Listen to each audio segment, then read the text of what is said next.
and today we are starting with the first chapter of your book, which is known as real number. Okay, और आप सबको पता होगा बच्चे, इन 9th class आपने फर्स्ट चैप्टर किया था, दैट इज नंबर सिस्टम। तो उसी के साथ कुछ रिलेटेड ये टॉपिक क्या हो रहा है, शुरू हो रहा है, यानी मैं उसी को एक्सटेंड करूंगा for this particular topic. Okay, real number. हाँ, थोड़ा सा आपको बैक में लेके चलता हूं, जो आपने पहले किया था उसी में जाके। ओके,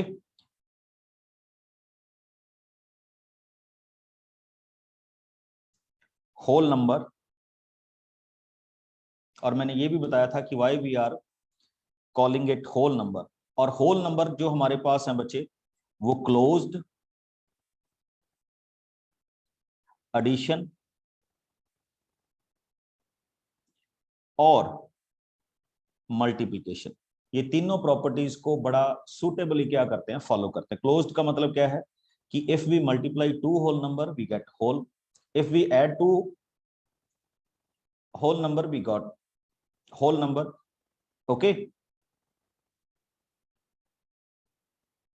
बट सब्ट्रैक्शन की प्रॉपर्टी को ये फॉलो नहीं करते। टू होल नंबर की सब्ट्रैक्शन जरूरी नहीं है वो होल नंबर हो। ओके, उसके बाद हमारे पास आया था Q, which is known as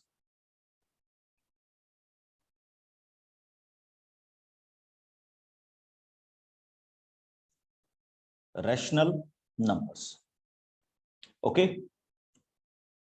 rational number के बाद बच्चे एक और आता था नंबर, जिसको हम डिनोट करते हैं आर, इसको बोलते हैं आर माइनस क्यू। माइनस नहीं होता बच्चे, this is called except, and this is the set of irrational number. ये आपने 9th क्लास में बड़ा सुटेबली स्टडी किया था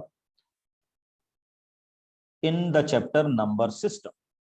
ओके, इरेशनल नंबर क्या होते हैं, find out the irrational number, addition subtraction of irrational number and everything about irrational. अब सुनिए, इरेशनल नंबर का कोई सिंबॉलिक फॉर्म नहीं है, तो हम उसको लिखते हैं आर एक्सेप्ट रैशनल। कि रियल नंबर में से सारे रैशनल हटा दीजिए, तो what ever be the left part is called irrational. और इरेशनल नंबर के बारे में हम अभी भी बहुत कुछ स्टडी करेंगे। और लास्ट में बच्चे हमारे पास आ जाता था कौन सा number, real number. Means when everything is included in that part, तो हम उसको क्या बोलते हैं, रियल नंबर में डिफाइन। ओके, अब हमारे पास नेक्स्ट क्या चलता है,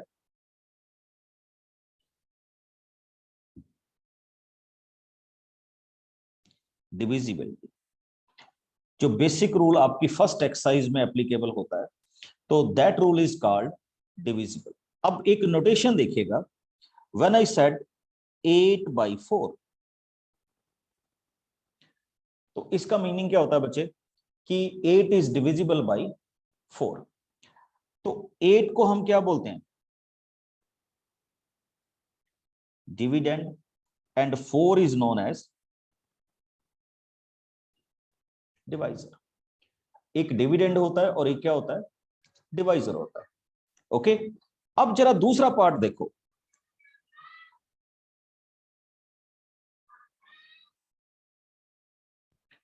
what is the meaning of this. इसका मीनिंग होता है बच्चे 4 is the divisor and 8 is the dividend. इस नोटेशन को बच्चे ध्यान से देखना जो मैं अभी लिखने जा रहा हूं।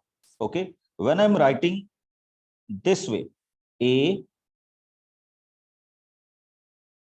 Means to say A is the divisor of B, यानी बी को कौन डिवाइड कर रहा है, ए डिवाइड कर रहा है। ये हमारे पास एक अलग तरह की क्या है, नोटेशन है, जिसको हम इस तरह से क्या करते हैं, डिफाइन करते हैं। Okay, and whenever something is written in your book like this, इसका मीनिंग क्या है कि 18 इज डिविजिबल बाई 2। 18 किससे डिविजिबल है? 2 से डिविजिबल है, और उसी को हम आगे क्या कर रहे हैं? फॉर्मेट में कर रहे हैं। अच्छा, एक चीज और देखिए, in simple form I can write it as 18 is 2 into 9, यानी 18 is divisible by 2 and whatever be the quotient that is known as 9. Okay, तो याद रखिएगा, जब भी मैं कुछ ऐसा लिखूंगा कि a is divisible by b, sorry a divides b, तो मैं इसको इस फॉर्म में लिख सकता हूं, b is equal to a के, where b is known as dividend, a is the divisor and k is the quotient. और इस k की कोई भी वैल्यू हो सकती है बच्चे, कुछ भी, ठीक। तो ये डिविजिबिलिटी का हम क्या कर रहे हैं? फर्स्ट फॉर्मेशन यहां पे क्या कर रहे हैं? ड्राइव कर रहे हैं। Got my point? अब आगे चलता हूं। अब सपोज कीजिए this is written to you, बस आपने मेरे को ये बताना है बच्चे, इज इट ट्रू और फॉल्स। मैं सभी को ओपन करूंगा। यस, अब बोल सकते हैं। False. False. False. Yes, false. क्यों हम फॉल्स बोल सकते हैं बच्चे? क्योंकि 25 इज नॉट डिविजिबल बाई 3, तो उसमें किसी तरह की क्वोशंट की कोई पॉसिबिलिटी नहीं है, तो this is known as false.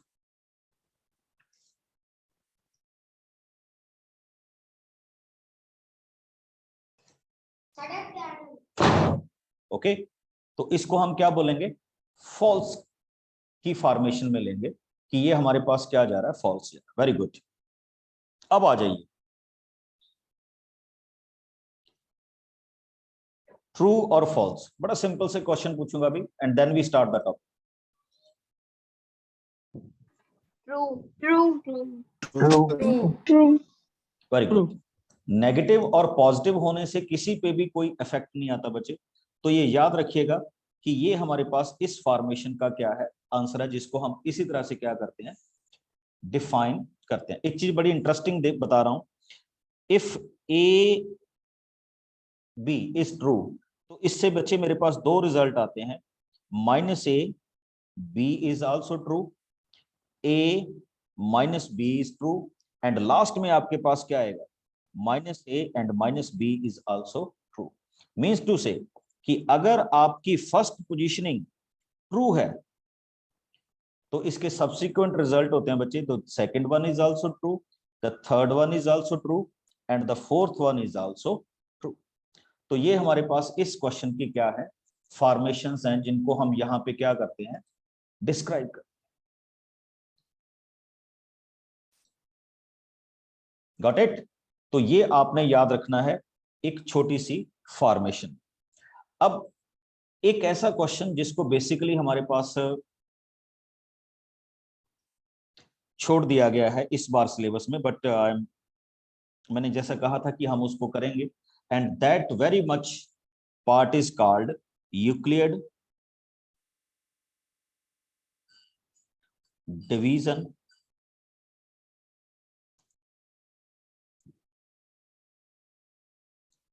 Algorithm, और the second part is called Euclid division lemma. ये थोड़ा सा आपको याद रखना बच्चे, क्या क्या चीजें होती हैं या कैसे कैसे हम इनको क्या करते हैं? डिफाइन करते हैं। यूक्लिड डिवीजन लेमा क्या है, यूक्लिड डिवीजन एल्गोरिथम क्या है, एंड हम इस पे भी बिल्कुल डिस्कस करेंगे, what do we mean by algorithm and what do we mean by lemma. Okay, तो सबसे पहले मैं जो स्टार्ट कर रहा हूं बच्चे, Euclid division algorithm. Suppose that a and b are two numbers, whatever be the numbers, ठीक। अब ये कहता है कि you are going to divide a with b, और वो कंप्लीटली डिवाइड हो भी रहा है, तो there must exist two numbers q and r which follows this relation. Okay, where A is known as dividend, B is known as divisor, Q is known as quotient, and R is known as remainder. Okay, so what I mean to say, dividend is equal to divisor into quotient plus remainder, and this very particular type of relation is known as Euclid division algorithm. कैसे देखिए, एक बड़ी simple सी notation के साथ कर रहा हूं। Suppose that आप 37 को 5 से डिवाइड कर, वेदर इन 1 स्टेप, 2 स्टेप, 3 और 4, तो आपने इसको डिवाइड किया तो यू विल गेट 2। तो we will write it as 37 is equal to 7 into 5 plus 2। ठीक, तो ये हमारे पास क्या है, फॉर्मेशन में इसको क्या करते हैं, डिफाइन करते हैं। अभी हम बात कर रहे हैं Euclid division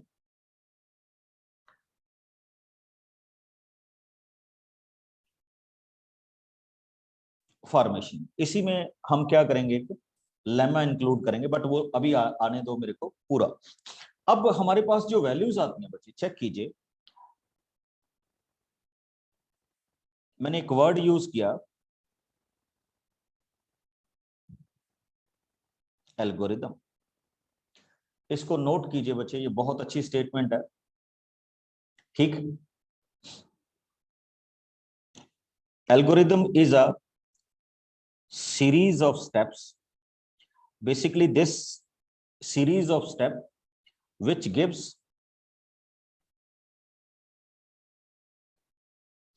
procedure for solving a type of problem।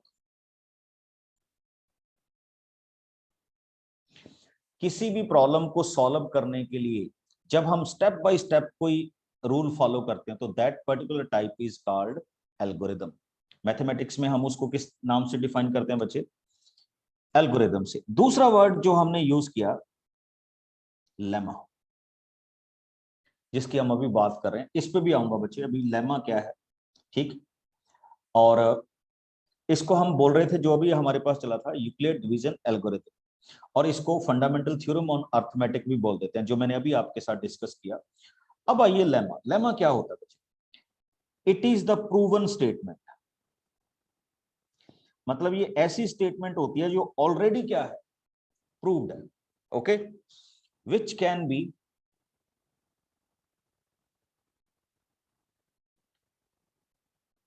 Used for proving another statement। देखिए क्या है, लेमा एक इस तरह की प्रूवन स्टेटमेंट होती है जो किसी और में हम बिना यूज किए हुए क्या कर सकते हैं, सॉरी बिना प्रूफ किए हुए, जिसको हम क्या कर सकते हैं, यूज करते हैं, और that particular thing is called lemma. तो आई थिंक आप इस स्टेटमेंट में आगे होंगे कि लेमा क्या होता है, एक ऐसी स्टेटमेंट जो ऑलरेडी प्रूव्ड है और उसको हम किसी और के लिए क्या कर सकते हैं, किसी और थ्योरम में क्या कर सकते हैं, यूज कर सकते हैं। ओके, तो this is the way we are going to define the procedure. अब आइए बच्चे, basic difference between Euclid division algorithm and Euclid division demo. यहां पे मैं एक चीज और इंट्रोड्यूस करना चाहता हूं, जो बच्चे आर की वैल्यू है, it is always lying between 0, ठीक, एंड बी। ओके, तो ये वाली फॉर्मेशन आपके पास थी बच्चे। मैंने आप सबको बोल दिया है कि ये पोर्शन डिलीटेड है, बट बहुत सारे बच्चे करना चाहते हैं, तो that's why I am teaching. Okay, आप अगर छोड़ना चाहते हैं तो इसको छोड़ सकते हैं, कोई प्रॉब्लम नहीं है। ये पोर्शन डिलीट हो चुका है, आप सबको मिल चुका है, ठीक। तो ये वाली फॉर्मेशन आपके पास क्या आएगी, फॉर्मेशन में डिस्क्राइब होगा, ठीक। अब हम किस पे आते हैं बच्चे, आपने एल्गोरिथम डिफाइन कर दिया, आपने क्या डिफाइन कर दिया, लेमा डिफाइन कर दिया कि ये हमारे पास फॉर्मेशन हो सकती है। ओके, अब आइए जिस पे हम यूजफुल रिजल्ट्स में आपके पास आ रहे हैं, या किस तरह से हम इस रिजल्ट को डिफाइन करें। अब सबसे पहली जो चीज हमारे पास आती है बच्चे, that is called highest common factor, जिसको हम किस तरह से डिफाइन कर सकते हैं, एचसीएफ के फॉर्म। और एचसीएफ का ही बच्चे दूसरा नाम होता है जीसीडी। अगर कोई आपको बोल दे जीसीडी क्या है, highest common factor for HCF and greatest common divisor for the same, यानी ये एचसीएफ भी हो सकता है और ये क्या हो सकता है, जीसीडी भी हो सकता है। तो आपको बिल्कुल घबराने की जरूरत नहीं है कि what we are talking about HCF और जीसीडी। अगर जीसीडी कहा जाए तो भी आपको कोई चिंता करने की जरूरत नहीं है। ओके, अब आ जाइए,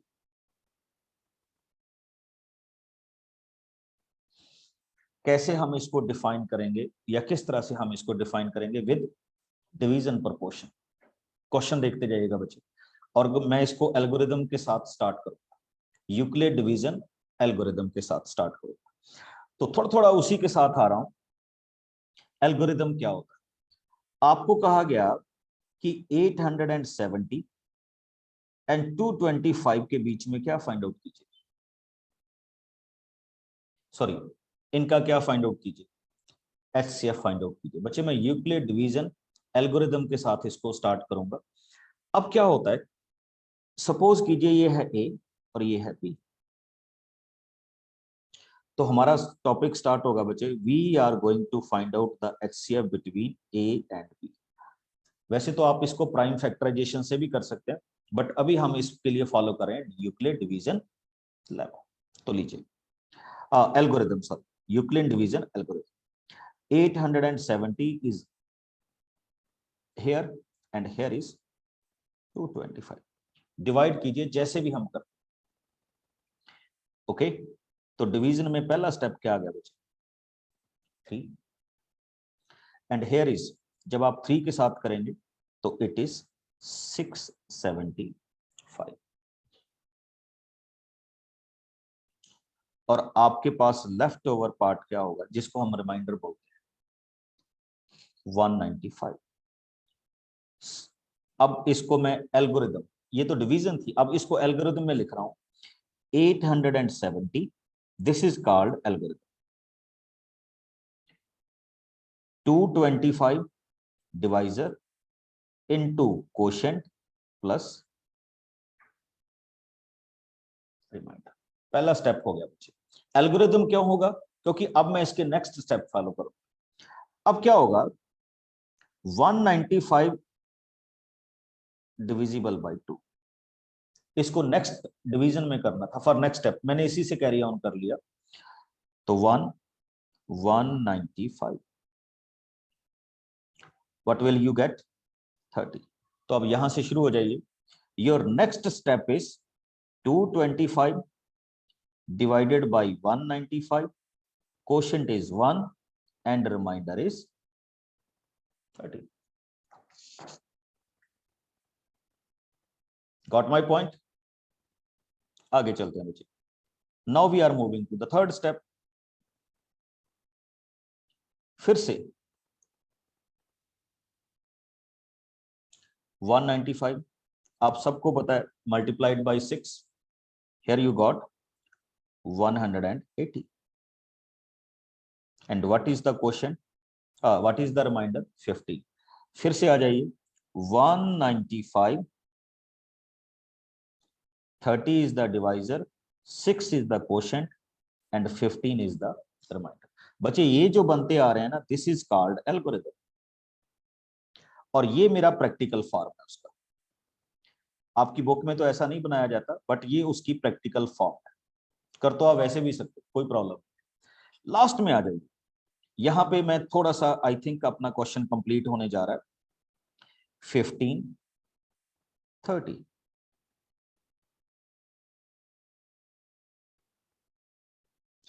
and my fourth step is 30, 15, 2 and plus, यहां पे क्या दिखा आपको, 0। यानी आप डिवीजन को तब तक करते जाएंगे, रिपीटेड डिवीजन को, जब तक आपका क्वोशंट क्या ना आ जाए,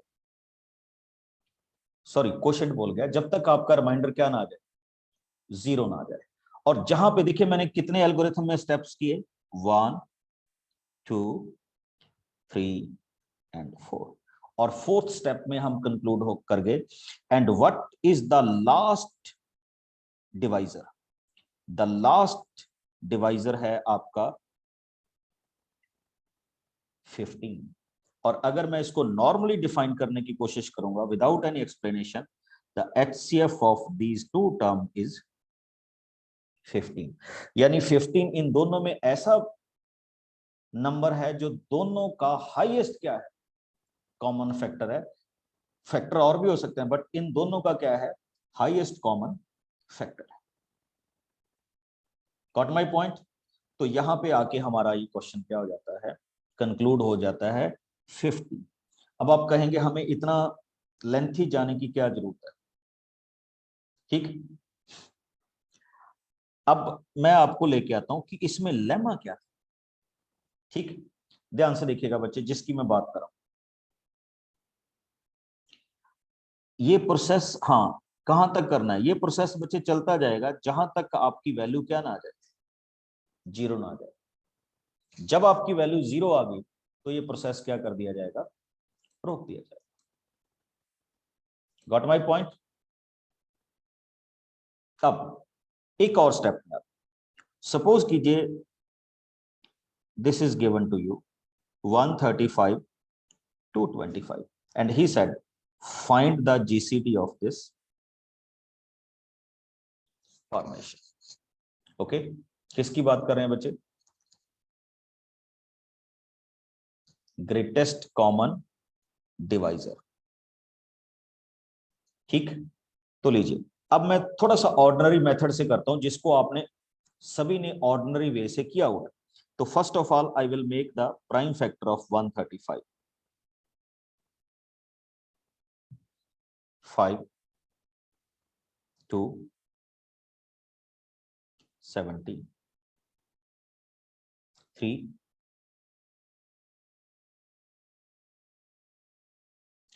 तो आप देख सकते हैं बच्चे 135 के प्राइम फैक्टर्स क्या हो, 3, 3, 3 and 5।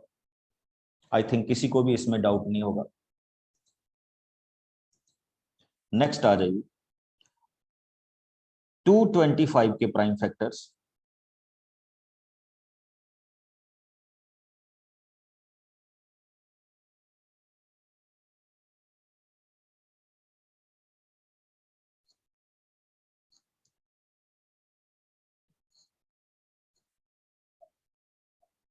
Okay, and here is 225 and factors are 3, 3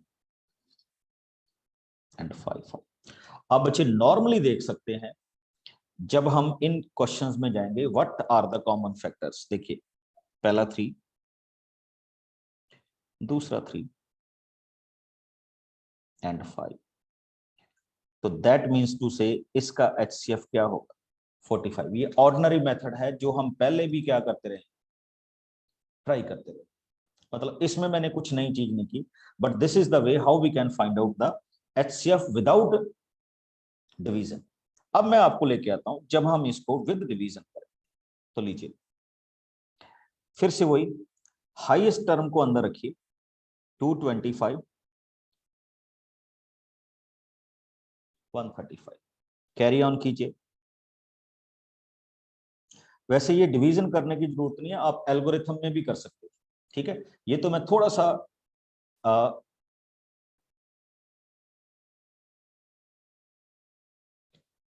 sure होने के लिए कर देता। अब देखिए 225 ये आ गया,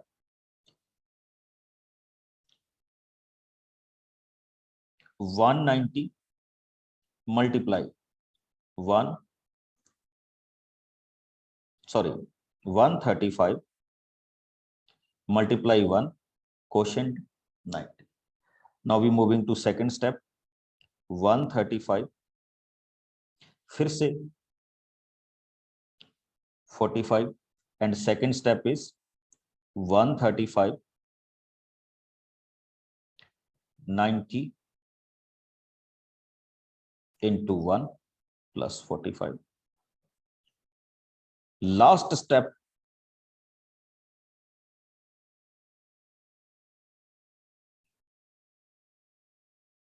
$90 45 into 2 plus, check कीजिए बच्चे, 0. And what we can say about the next quotation of this, or we can say HCF. तो हमारे पास HCF की वैल्यू क्या आ गई, जिसको हम मूवी नहीं देखी आपने, लास्ट समुराई, तो ये हो गया हमारे क्वेश्चन का बच्चे HCF, which is known as 45. So this is the way we can solve. Got it? तो ये HCF की फॉर्मेशन चल रही थी। आप में से बहुत सारे बच्चों की क्वेरीज हैं, कैसे होगा, किस तरह से बनेगा, किस तरह से वैल्यूज चलेंगी। बिल्कुल सभी चीजें आएंगी बच्चे, ठीक, कि किस तरह की फॉर्मेशन में रहेगा। तो every bit of question is there. अब बहुत सारे बच्चों के माइंड में ये रहता है बच्चे कि ये दोनों चीजें, fundamental theorem of Euclid division algorithm, जिस स्टेप बाय स्टेप अप्रोच के साथ मैंने अभी आपके साथ क्वेश्चन शेयर किया, that is called Euclid division algorithm, जो अभी आप सब ने देखी। ओके, और एक चीज हमारे पास और आती है बच्चे, यूक्लिड डिवीजन लेमा। हाँ, आप में से कोई डिस्टिंक्शन कर सकता है लेमा में और एल्गोरिथम में?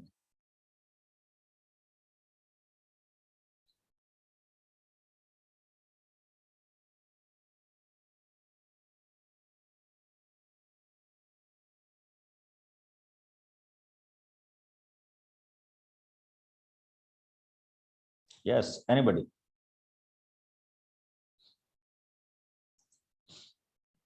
Carry on. Good evening, sir. Good evening. Sir जो एल्गोरिथम है वो I think step by step division है, या हमें स्टेप बाय स्टेप किसी प्रॉब्लम का सॉल्यूशन निकालना होता है? और जो लेमा है सर, वो हमें प्रूव उन्होंने दी हुई होगी कि ये चीज ऑलरेडी प्रूव्ड है, हमें उससे दोबारा प्रूव करना होगा।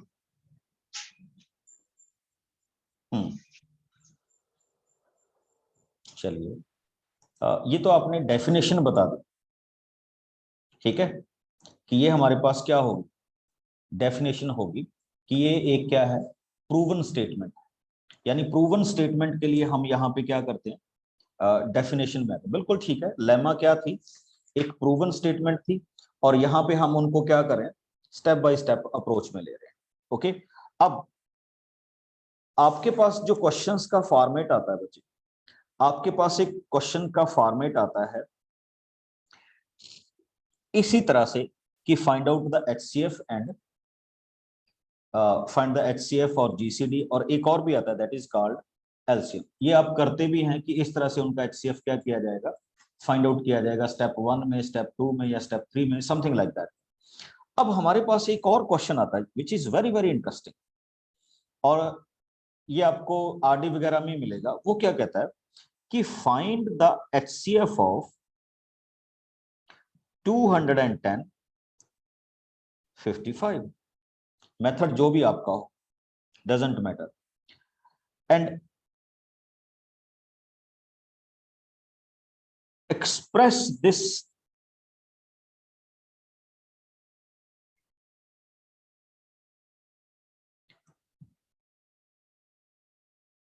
HCF, and what is the value of y, ये उसी की एक्सटेंशन कर दी क्वेश्चन। तो आप सबको पता है कि फर्स्ट ऑफ ऑल आप देखिए, मैं डिवीजन वाला नॉर्मल पार्ट नहीं करूंगा, सीधा मैं एल्गोरिथम में जाऊंगा। तो 55 के साथ डिवाइड करूंगा, multiplied by 3 and I got quotient, sorry remainder 45। किसी को इस तरह लिखने में दिक्कत है तो you can start with this, कोई प्रॉब्लम नहीं, ठीक। 3 के साथ मल्टीप्लाई कीजिए 165 और आपको रिमाइंडर मिलेगा 45। First step. Come on to next one, 55 को डिवाइड कीजिए 10, तो आंसर क्या आएगा बच्चे?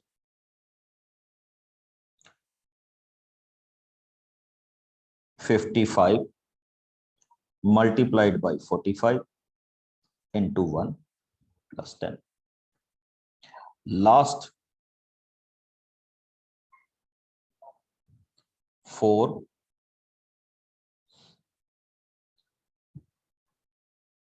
5, तीसरा स्टेप क्या होगा? 45 10 into 4 plus 5, and the last step is 10 5 into 2 plus 6. तो आप सब समझ गए होंगे बच्चे कि इट्स HCF इज 5। अब उसने हमें एक नई चीज दी थी जो शायद आप समझ गए होंगे कि express this way and what is the value of y। कोई ज्यादा बड़ी चीज नहीं है बच्चे, it's just algebraical expression. HCF की वैल्यू क्या है? 5, and we are going to write it as 200 into 5 minus 55y। बस आप सब जानते हैं how you can do it, मेरी आपको जरूरत ही नहीं रहेगी। तो 5 is equal to 1050 minus 55y, solve कर दीजिए and after solving you will get y is equal to 90। कोई बड़ी चीज नहीं की मैंने, उसी क्वेश्चन को उसी फॉर्म में क्या किया है, एक्सप्रेशन में लिखा। I think you got my point.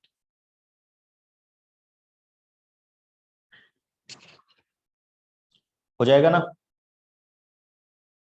तो ये भी हमारे इस क्वेश्चन का क्या है, पार्ट। बिल्कुल बच्चे, मैं बार बार अनाउंस कर रहा हूं कि ये वो क्वेश्चंस हैं जो आपके सिलेबस का पार्ट नहीं है, but we are doing these questions for the sake of knowledge, not for the purpose of examination. Okay, आगे लेके आता हूं इन क्वेश्चंस को थोड़ा सा, और कुछ थोड़ा सा इसके पॉजिटिव और नेगेटिव पॉइंट्स पे आता हूं। सपोज कीजिए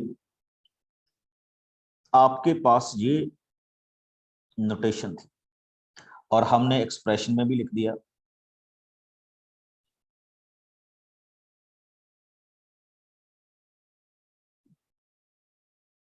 कि इसमें रहे। ओके, ये वैल्यू क्या रहेगी इस फॉर्मेशन में। 2 नंबर्स हैं बच्चे, A एंड B, ये आप सब जानते हैं कि I am talking about A and B numbers. अब इसको हमने क्या किया कि हम 2 नंबर्स को लेंगे, Q एंड R हमारे पास आ जाएंगे एक्सप्रेशन में। ओके, और क्या होगा अगर R की वैल्यू 0 हुई तो what ever be the divisor, वो आपका क्या हो जाएगा? अच्छा, स्टार्टिंग में देख लीजिए, अगर स्टार्टिंग में ही R की वैल्यू 0 होगी ना, तो इसका मतलब B आपका क्या हो जाएगा? HCF हो। ओके, और अगर R की वैल्यू 0 नहीं हुई तो आप उसको स्टेप बाय स्टेप क्या करेंगे? अप्रोच करेंगे, और स्टेप बाय स्टेप अप्रोच करने के बाद क्या होगा? नेक्स्ट स्टेप में B किसके साथ डिवाइड होगा? Q1 के साथ, R और R। अब फिर से वही चीज चलेगी कि ये जो R1 है अगर ये 0 हुआ तो फिर आपका नेक्स्ट डिवाइजर क्या हो जाएगा? HCF हो जाएगा, और अदरवाइज ये स्टेटमेंट आगे आगे क्या होती रहेगी? मूव होती रहेगी, और जो लास्ट आपका डिवाइजर होगा वो किसका रोल प्ले करेगा? HCF का रोल प्ले करेगा, और मैं कह सकता हूं कि वो उनका क्या होगा, हाईएस्ट कॉमन क्या होगा, फैक्टर होगा। अब आपने देखा होगा कि आपकी बुक में आपको काफी सारे इंटरेस्टिंग क्वेश्चंस मिलते हैं, जैसे स्टेटमेंट लिखी हो या आपको कहा गया हो कि ये वाली वैल्यू प्रूव कीजिए या ये वाली वैल्यूज में रखिए। अब मैं उसी स्टेप में आता हूं बच्चे, मैं एक यहां पे स्टेटमेंट लिख रहा हूं, A is equal to 3Q plus R, और आपने मेरे को बताना है कि इज इट राइट और wrong.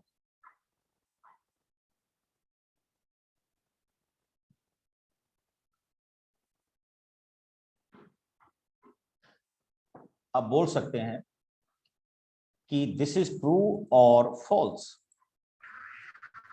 True. Sir, false. Sir, True. true. Sir, false.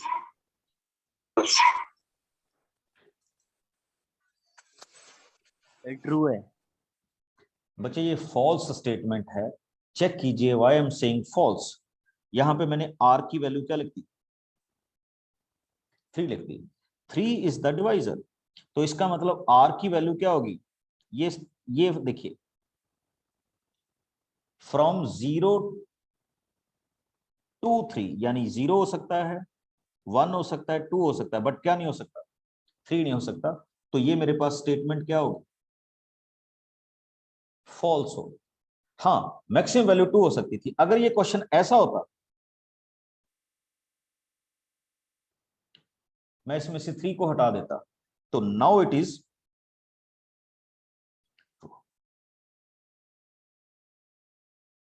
Okay. तो this is the formation which we are describe. ये हमारी आज की फर्स्ट क्लास का क्या था बच्चे, फर्स्ट सेशन था। ओके, एंड आई होप आपको अच्छा लगा।